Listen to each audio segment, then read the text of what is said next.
Nüüd on Pentagon ametlikult teatanud 5000 Ameerika sõjaväelase Saksamaalt väljaviimisest USA presidendi Donald Trumpi ja Euroopa liitlaste teravnenud lahkhelide taustal seoses sõjaga Iraaniga. Donald Trump lisas kohe, et Ameerika Ühendriigid plaanivad vähendada oma sõjalist kohalolekut Saksamaal ja viia välja märtsa rohkem sõjaväelasi kui varem.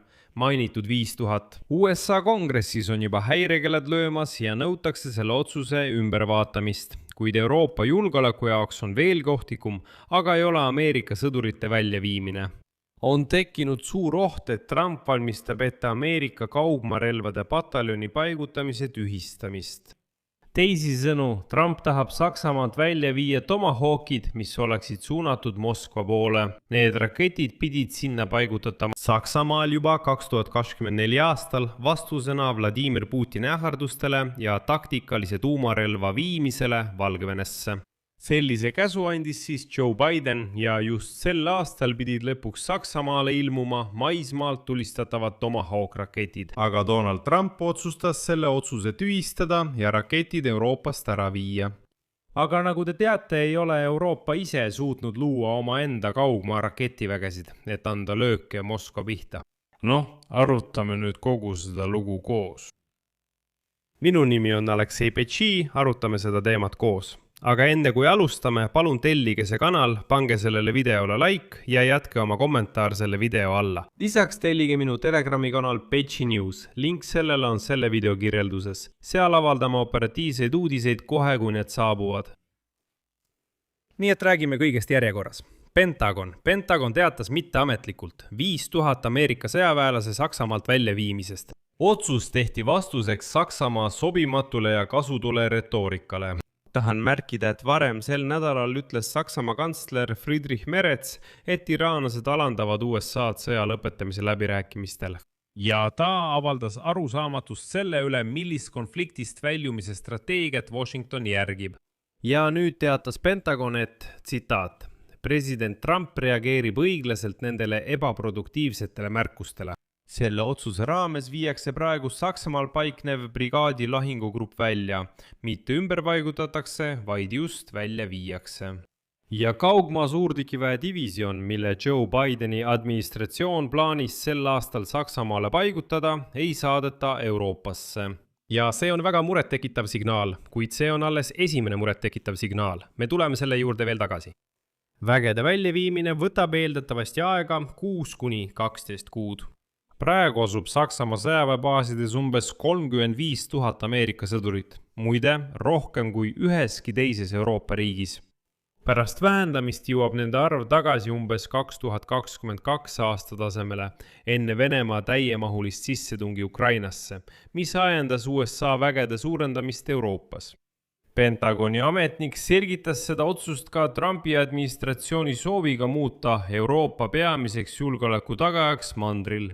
See samm on ühtlasi järjekordne meeldetuletus Donald Trumpi valmisolekust reageerida liitlaste ebalojaalsusele ja seeläbi neid karistada. Samuti on teada, et Trump on juba lubanud vägede väljaviimist Itaaliast ja Hispaaniast. Varem oli tal konflikt Itaalia peaministri Giorgia Meloniga, kuna viimane keeldus toetamast Iraani kampaaniat ja kritiseeris Trumpi avaldusi paavsti kohta. Samuti ähvardas ta Hispaaniat ulatusliku kaubandusliku embargoga, kui nad keelduvad andmast baase ja õhuruumi Iraani rünnakuteks. Trump on juba ammu püüdnud vähendada Ameerika kohalolekut Saksamaal ja meenutan, et juba oma esimese presidendi aja lõpus nõudis ta umbes 12 000 Ameerika sõjaväelase Saksamaalt väljasaatmist. Kuid seda otsust ei viidud kellu, sest siis kaotas ta valimised ja Joe Biden tühistas selle plaani. Aga Trump on juba teatanud, et Ameerika Ühendriigid plaanivad vähendada sõjalist kohalolekut Saksamaal veelgi ja viia välja märksa rohkem sõjaväelasi kui varem välja kuulutatud 5000 sõdurit. Eelkõige kõlasid tema sõnad peaaegu ööpäev pärast seda, kui Pentagon teatas kavatsusest vähendada Ameerika vägede arvu Euroopas. Ja nüüd tema tsitaat. Me kavatseme oluliselt vähendada ja see vähendamine saab olema märksa suurem kui 5000 sõjaväelast. Ja Saksamaa ning kogu Euroopa jaoks on olemas palju tõsisem oht kui just USA armee sõdurite väljaviimine. See on Ameerika kaugmaarelvade pataljoni paigutamise tühistamine Saksamaal. Tegelikult tähendab see Tomahawki rakettide maismaale paigutamisest loobumist. Ja siin ma süvenen selle uudise üksikasjadesse, mida ma juba selles saates mainisin, kuid võib-olla te ei saanud sellest päris õigesti aru. Kui ma varem ütlesin, et jätke see hetk meelde, sest me tuleme selle juurde tagasi, siis just nüüd ongi see hetk, kui me selle juurde tagasi pöördume. Lisaks 5000 sõduri Saksamaalt väljaviimisele tühistas Trump ametlikult ka UGMA relvade pataljoni Saksamaale paigutamise, mis oli kavandatud aastaks 2026. See oli pataljon Tomahawki tiibrakettidega. Гавк на вооружении. Trump tühistas ka UGMA relvade pataljoni paigutamise, mis oli kavandatud järgmiseks aastaks. В этом году в ответ на rastущую Россию. See oli tiibrakettidega pataljon, mis oli suunatud Moskva poole. Et nad seal ei löögastuks. Aga võib-olla Iraani vastases sõjas saadud kaotuste tõttu otsustas Trump, et tal on neid Tomahawke rohkem vaja, kui neid Saksamaale paigutada. Nim Trump tühistas selle ametlikult. Selle paigutamise tühistamine vähendab USA strateegilist heidutust Venemaa suhtes. Asi on selles, et USA-l on tegelik monopol kaugmaa relvadele. Löögivahendite osas on see samm operatiivse vaatenurga alt tõsisem kui vägede arvu vähendamine. Saksamaale paigutatud Tomahawk raketid oleksid potentsiaalselt võinud Venemaa hävitada. Ja siin teen väga olulise märkuse. NATO ei ole kunagi eriti lootnud maismaa kaugmaa löögivahenditele. Samad Tomahawkid olid algselt mõeldud merelt väljatulistamiseks.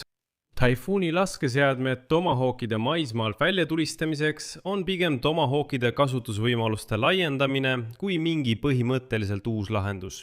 Aga siiski, see oleks sundinud Moskvad olema kompromissialtim. Kui nad mõistaksid, et Saksamaal on Tomahawkid, mis on otse Moskvasse suunatud.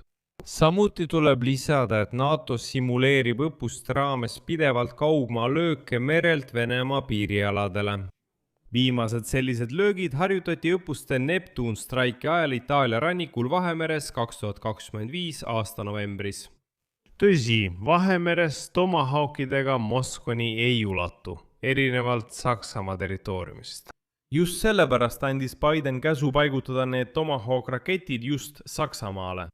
Seetõttu on USA ühepoolne keeldumine Tomahawkide de facto paigutamises Saksamaale samm tagasi Venemaa strateegilises heidutamises.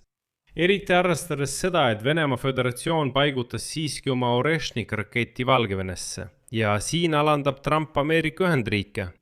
Ja see näitab, et Putin võib Euroopas teha absoluutselt kõike, mida tahab ja USA ei reageeri sellele kuidagi. Sakslased üritavad praegu muidugi probleemi ulatus pisendada. Ja näiteks Saksamaa kaitseminister Boris Pistorius ütles, et see vägede väljaviimine oli ootuspärane ja et Saksamaa on õigel teel, suurendades oma relvajõudude koosseisu ning kasvatades sõjalisi oste ja infrastruktuuri ehitust. Valitseva kristlik-demokraatliku partei liige Peter Bayer lisas, et see pole pigem läbimõeldud USA strateegia, vaid, tsiteerin, poliitiline reaktsioon, mis on seotud Trumpi halbade reitingutega, põhjustatud ärritusega. Ja teate, sakslastele tuleb au anda, sest nad hakkasid ennetavalt tegutsema.